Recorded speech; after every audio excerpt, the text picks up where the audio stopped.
કંઈ લઈને આવ્યા નથી અને કંઈ લઈને જવાના નથી. ખાલી હાથ આવ્યા છીએ અને ખાલી હાથ જવાના છીએ.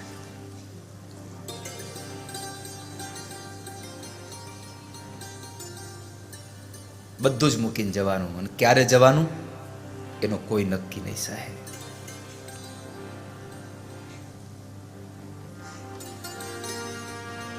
આ દુનિયામાં રહેશે શું? અને મારી એક વાત યાદ રાખજો, જ્યારે સમય હોય ને ત્યારે ઘા કરી લેજો. કારણ તમે સમયની રાહ જુઓ છો, સમય તમારી રાહ નહીં જુએ. સમય તમારી રાહ નહીં જુએ, હાથમાંથી નીકળી જશે. જ્ઞાનનો સદુપયોગ કરજો.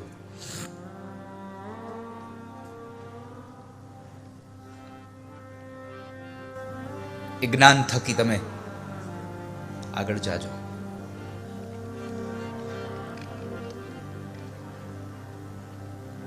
અને મેં તો હંમેશા કહ્યું છે, જ્ઞાન લેવું હોય ને તો તમને ગમે ત્યાં મળે. ઓલા હાસ્ય કલાકારો કહે ને કે તમે નજર કરો ત્યાં તમને હાસ્ય જોક્સ મળે, એમ હું કહું છું તમે નજર કરો ત્યાં તમને જ્ઞાન મળે. નજર હોવી જોઈએ સાહેબ, તમારી દ્રષ્ટિ હોવી જોઈએ.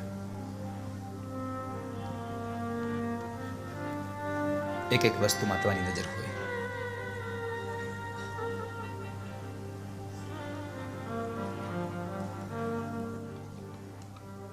પણ જેને જ્ઞાન લેવું જ નથી અને ગમે તેમ કરો, આપણી આ સમાજની રમતોમાં પણ જ્ઞાન પડ્યા છે. 52 પત્તાની એ રમત, એમાંય જ્ઞાન પડ્યું છે. પેલા કુકરાઓ નાખીને રમાતી ચોપાટમાં જ્ઞાન પડ્યું છે. ચોપાટમાં કેટલું જ્ઞાન, આખી જિંદગીનો રસ બતાવી દીધો એમાં. ચોપાટ જોઈ છે ને? કેટલા લોકોએ ચોપાટ જોઈ છે? જરા હાથ ઊંચો કરો.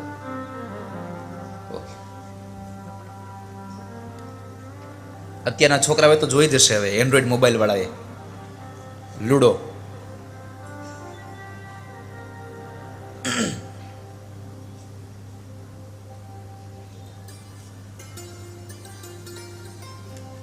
ચોપાટને જેણે જેણે જોઈ હશે એને ખબર હશે, નથી જોઈ એને કહું, આજ તો ટાઈમ જ છે ન કરો આપણી પાસે. ગમે ત્યાં વિચરણા કરવા દે.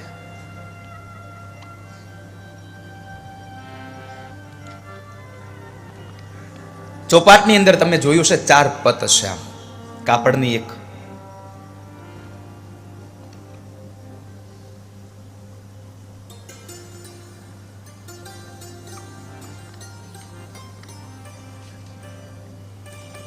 વચ્ચે એક ચોકઠું હોય, ચોરસ ખાનું, અને ચારે બાજુ આમ પત હોય.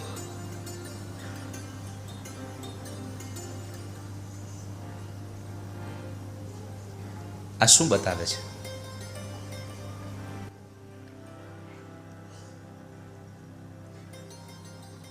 ચારે બાજુ 4 યુગ, વચ્ચે હરિધામ છે.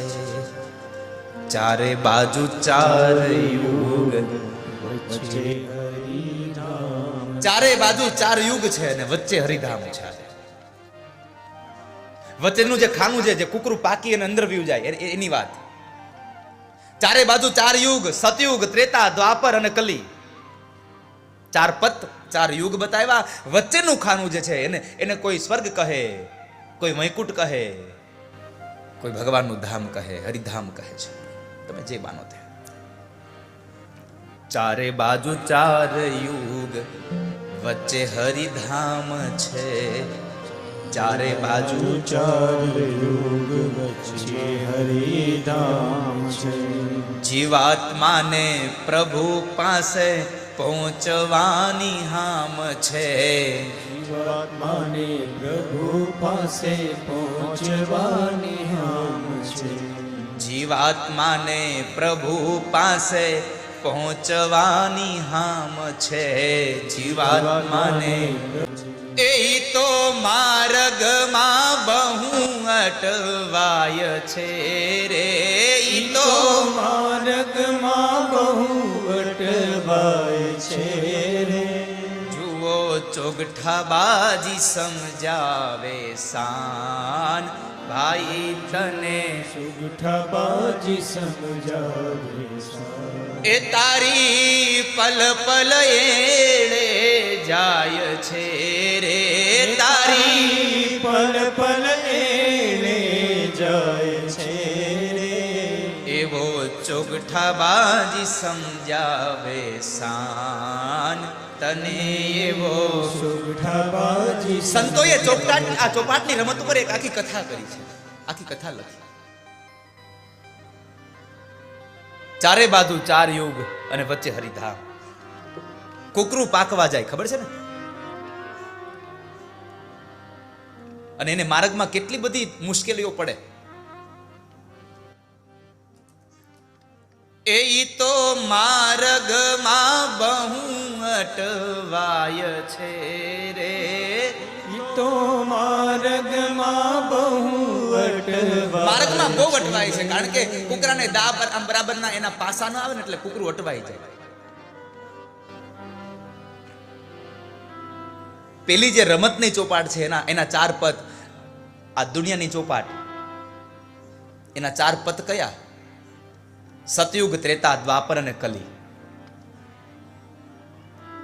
પેલી જે રમતની ચોપાટ છે એની અંદર ચાર પ્રકારના કુકરા હોય: કાળા, લીલા, પીળા અને લાલ.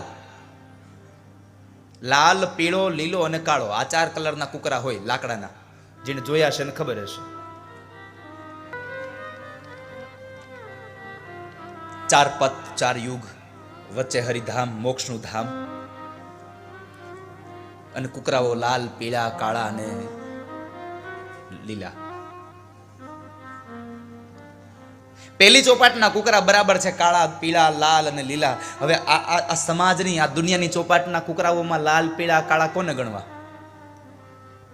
જુઓ, હું અહીંયાથી લાલ ચોકઠું કયું, પીળું ચોકઠું કયું, કાળું ચોકઠું કયું અને લીલું ચોકઠું કયું, હું અહીંથી કહેતો જાઉં છું. પોતાની જાતે નક્કી કરવાનું. આપણે પીળામાં આવીએ, આપણે કાળામાં આવીએ, આપણે લાલમાં આવીએ, આપણે લીલામાં આવીએ. કોઈએ હાથ ઊંચો કરવાનો નથી. પોતાની જાતે નક્કી કરવાનું હું પીળામાં છું, કાળામાં.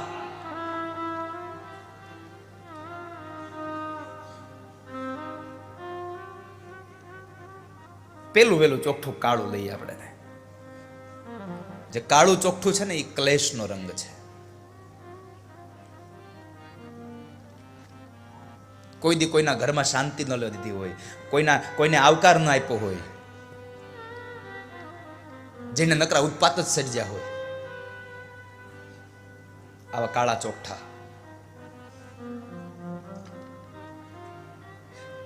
જેના આંગણીએ થયા હોય જાજા ઉત્પાદ, તરછોડો એના આંગણા. જેનામાં આમ કાયમને માટે નકરા ઝઘડા થતા હોય, ક્લેશ થતા હોય, સમજવાનું આ દુનિયાનું કાળું ચોખ્ઠું. પછી પીળું ચોખ્ઠું. લોભનો રંગ પીળો છે. નો કોઈ દી એને કોઈને દાન આપ્યું હોય, નો કોઈ દી કોઈને જમાડ્યો હોય. અરે જમાડવાની વાત તો બહુ દૂર રહી, કોઈના માટે સારા શબ્દો પણ ન બોલ્યો હોય. સમજવાનું આ પીળું ચોખ્ઠું. દાન કોક આપે અને કોકને પેટમાં દુખે એટલે સમજવાનું આ પીળું ચોખ્ઠું. ત્યાર પછી ત્રીજું કુકરું આવ્યું લાલ. લાલ રંગ એ ક્રોધનો રંગ છે. આ દુનિયામાં ક્રોધના ચોખ્ઠા ઘણા બધા લાલ રંગના ચોખ્ઠા પડ્યા છે. ક્રોધનો રંગ લાલ છે.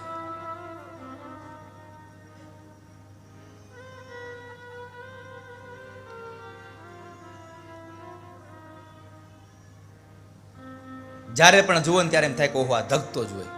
જ્યારે જુઓ ત્યારે ગામમાંથી આપણે નીકળીએ ને ગામના ચોરે બેઠા હોય અમુક આપણે કહીએ કેમ છો, મજામાં બેઠા છો ને, તો હું કે સામેથી ખબર છે, અરે તું કહેતો હોય તો ઊભો થઈ જાવ. લે, અરે ઊભો નથી થવું, દેતવા તું બેઠો રહે. ઊભું નથી થવું, બેઠો રહે. ક્રોધનો રંગ લાલ છે. સમજવાનું આ દુનિયામાં કોઈ પણ કારણ વગર સાસુ વહુને વઢે, સમજવાનું લાલ.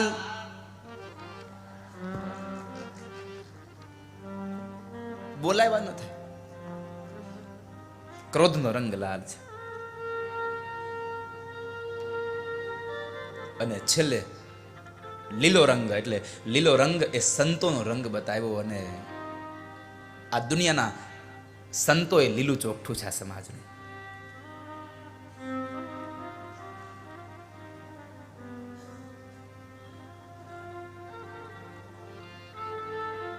અને સંતોને આ દુનિયાએ ગાંડા કીધા છે.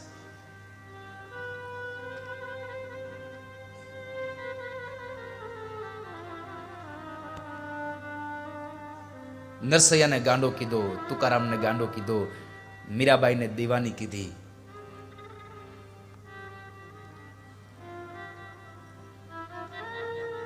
પણ યાદ રાખજો, એ ગાંડા જ કોકને કહેતા જાય છે, ગાંડા જ બધાને સલાહ દેતા જાય છે.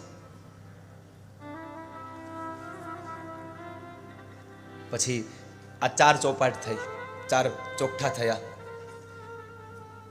એક એક પતની અંદર 28 ખાના હોય, 24 ખાના હોય છે.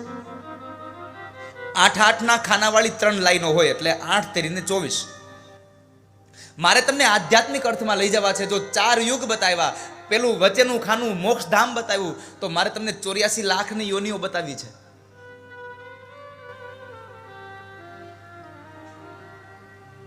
તો આ તો જો 24 નો હિસાબ થાય એક ખાનાનો,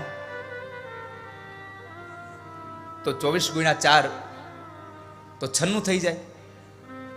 તો આધ્યાત્મિક અર્થઘટન ઘટે નહીં. તો હવે શું કરવું? સંતોએ કર્યું.